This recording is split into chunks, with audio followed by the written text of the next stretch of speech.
Saudara-saudariku yang dikasihi Tuhan, selamat bertemu lagi dalam Insani Inspirasi Sabda Allah hari ini, Rabu 6 Mei 2020 bersama Pastor Marcel Lolotandu.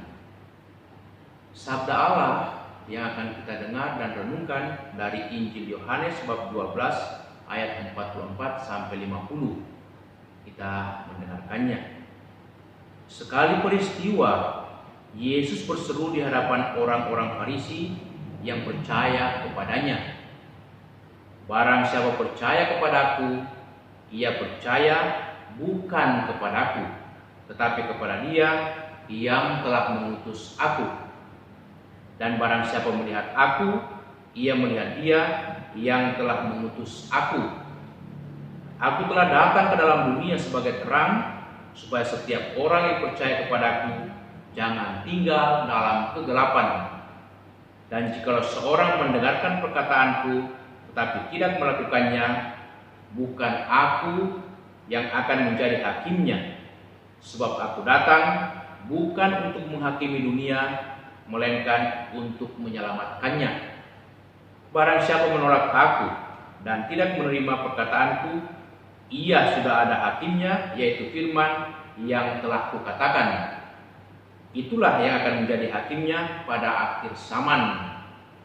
Sebab bukan dari diriku sendiri aku berkata-kata, tetapi Bapa yang mengutus aku, Dialah yang memerintahkan aku untuk mengatakan apa yang harus aku katakan dan aku sampaikan.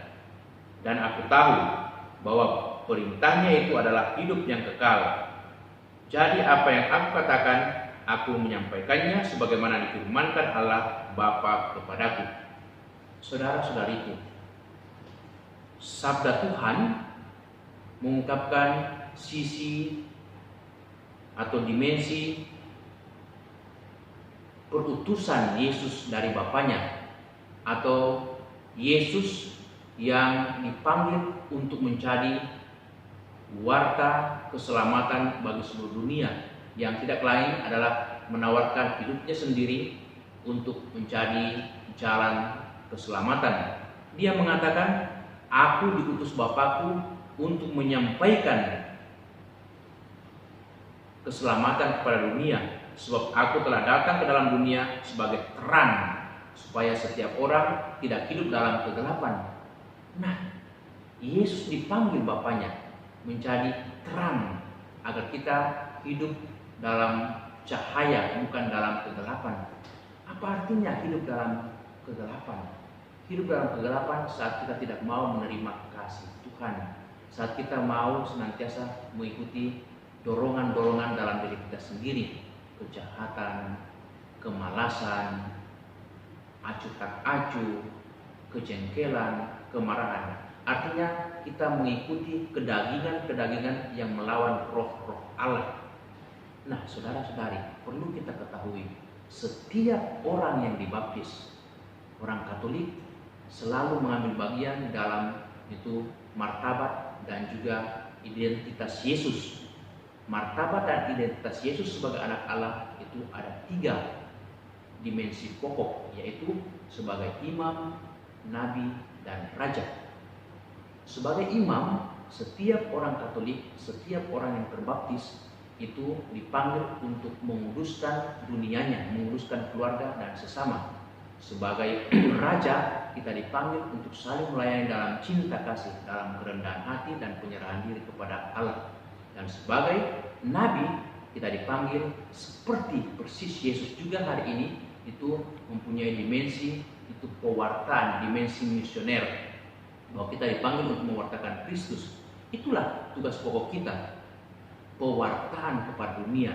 Dan itu juga terjadi pada para murid pada bacaan yang pertama, Kisah Rasul bab 12 ayat 24 sampai bab 13 ayat 5a, di mana dalam ayat 4 bab 13 dikatakan, "Oleh karena disuruh Roh Kudus, Barnabas dan Saulus berangkat ke Seleukia, dan dari situ mereka berlayar ke Siprus. Setibanya di Salamis, mereka memberitakan firman Allah di rumah-rumah ibadat orang Yahudi." Kita melihat bagaimana Saulus, bagaimana Barnabas dengan penuh keyakinan, dengan penuh keberanian, dengan penuh keteguhan mewartakan kabar keselamatan, mewartakan Kristus yang mulia, Kristus yang bangkit di rumah-rumah ibadat orang Yahudi. Yang dulunya mereka sangat takuti, tetapi kini mereka dengan penuh keyakinan karena kuasa Roh Allah, kuasa Yesus menemani, membimbing mereka. Sehingga dikatakan begitu banyak orang yang tertolong, begitu banyak orang yang bertobat akibat pewartaan, akibat terang yang mereka bawa, kebenaran dari sabda Allah itu. Saudara-saudari, ada satu hal yang menarik. Cerita yang saya sampaikan ini, itu seorang raja itu berkuasa di sebuah kerajaan yang sangat besar dan sudah lebih daripada 40 tahun berkuasa. Dia merasa sudah terlalu tua dan saatnya untuk turun tahta. Kebetulan dia mempunyai 3 orang putra, pemberani, cakep, dan juga pandai. Dan dia bingung memilih dari ketiga orang putra ini. Maka dia buat sayembara. Siapa yang bisa mengisi ruangan ini penuh dengan barang atau benda, maka dialah yang akan menjadi itu pengganti tahtanya menjadi raja yang baru. Maka untuk mengisi ruangan itu dia membekali 3 putranya dengan uang 1 juta. Katakanlah 1 juta rupiah. Anak yang pertama membeli kerupuk, mengisi ruangan semua itu penuh dengan kerupuk dengan harga 300.000, berarti masih ada uang 700.000. Anak yang kedua mengisi ruangan itu dengan membeli kapas yang banyak dengan harga 200.000, masih ada sisa 800.000.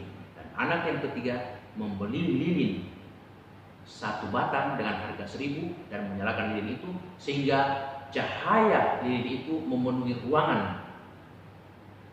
Dengan modal yang sangat sedikit, dia bisa memenuhi ruangan itu dengan terang benderang. Saudara-saudari, yang terpilih adalah anak yang ketiga karena ia mengisi yang terbaik, terang, dan juga masih punya modal yang lebih banyak, 999.000. Apa yang artinya terang?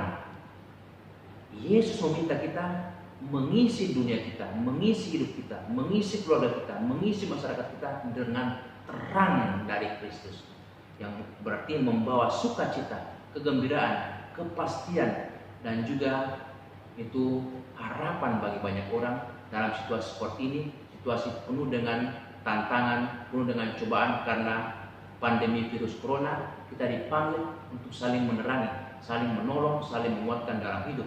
Itulah panggilan hidup kita yang sesungguhnya, saling menolong, karena kita itu mempunyai panggilan yang berdimensi misioner, membangun dunia kita menjadi lebih baik, menjadi lebih terang, menjadi hidup dalam kebenaran satu sama lain.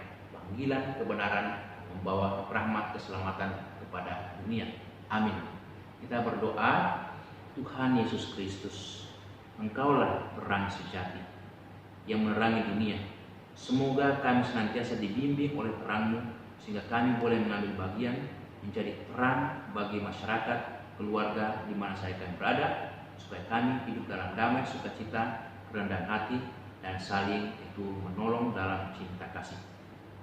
Demi Kristus Tuhan kami, semoga saudaraku sekalian diberkati Allah yang Maha Kuasa, dalam nama Bapa, Putra, dan Roh Kudus. Amin. Selamat berjuang, salam sehat selalu. Tuhan memberkati kita semua. Terima kasih.